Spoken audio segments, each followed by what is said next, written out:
All right, so I told you last week that I'd do a conversational piece on Acts 15, so I'm going to do it now.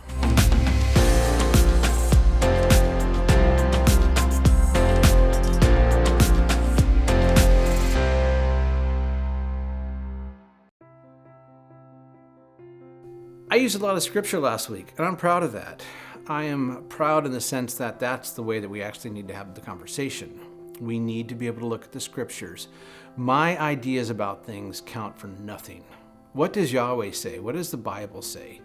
That's where we need to move toward. But given that I was all scripture and I said I'd do this conversational piece, here it goes. So in Acts 15, here's what's happening.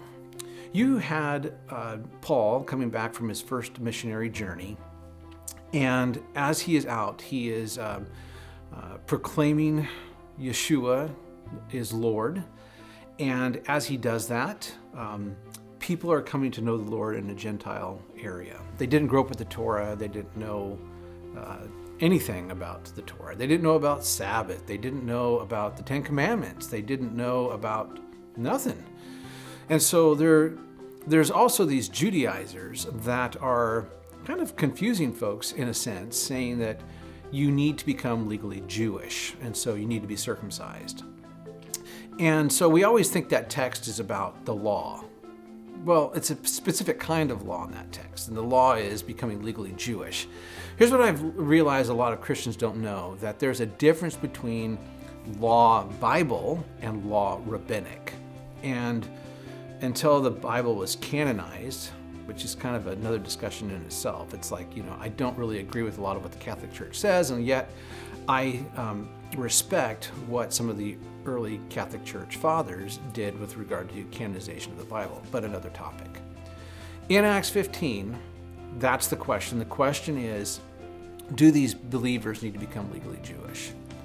And so the Jerusalem Council is going to consider this question and pray about it and see, how do we need to think about this? Now, before I look at what they prescribed and their answer, you need to consider Acts 21, because in Acts 21, Paul is coming back from his third missionary journey, and he is diligently instructing people to come to know the Lord, which is just completely out there at that time. So he's coming back from his third missionary journey, and there's still this question of whether or not Paul is following the law. And the question is there because there's no internet, there's no way to communicate with mail and such. And so, what are we supposed to do here? And James says, here's what I'd like you to do, Paul. I know and you know that you follow the Torah. You follow the law. You teach it, and you're working with a lot of people who just don't know it. And there's a lot of people on both sides of the aisle. One side of the aisle are people who have not accepted Jesus, but they're Jews, and they want to kill Paul, essentially. And on the other side of the aisle, there are believing Jews who are zealous for the law, and they're just wondering, Paul, are you teaching these people to follow Torah or not? And then James says in Acts 21, and they know that we wrote them a letter, a kind of get you started letter on you need to do these 4 things, and you can read those. So anyway, we know in that text that Paul lived an orderly life and that he followed the law. And we know that that James's response to him was, we know you follow the law, and we know that we've issued this letter to beginning Gentiles learning how to follow Jesus. We just need to kind of, as a way of good faith, can you take these 4 men with you, pay the temple tax or temple, what do you call it? Temple fee, I guess, to stop the Nazirite vow, which Paul does, and gladly does it.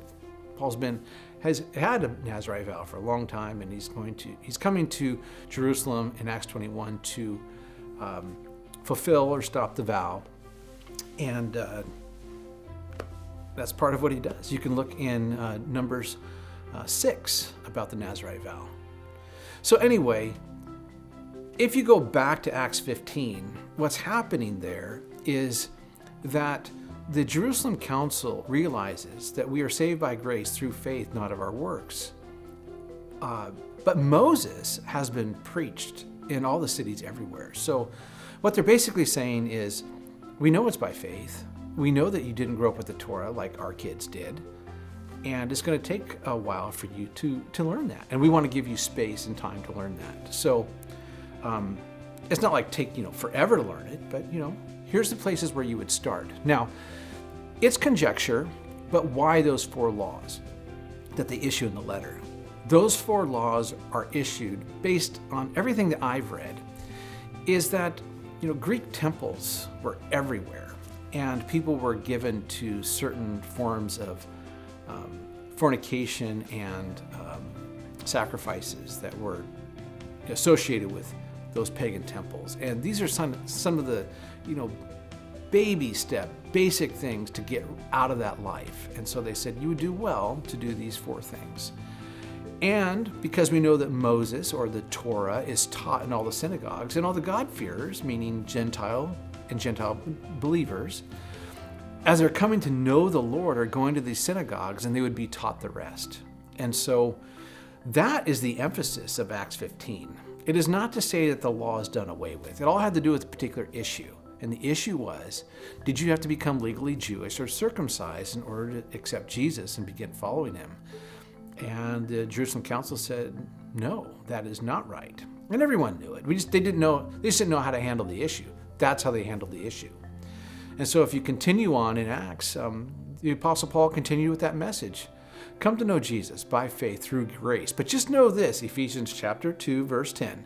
Know this, that you were created for good works. And so after that salvation experience, when you come to begin walking with Jesus, you can glorify and honor Jesus by learning to walk in his commandments. And that's what Acts 15 is all about.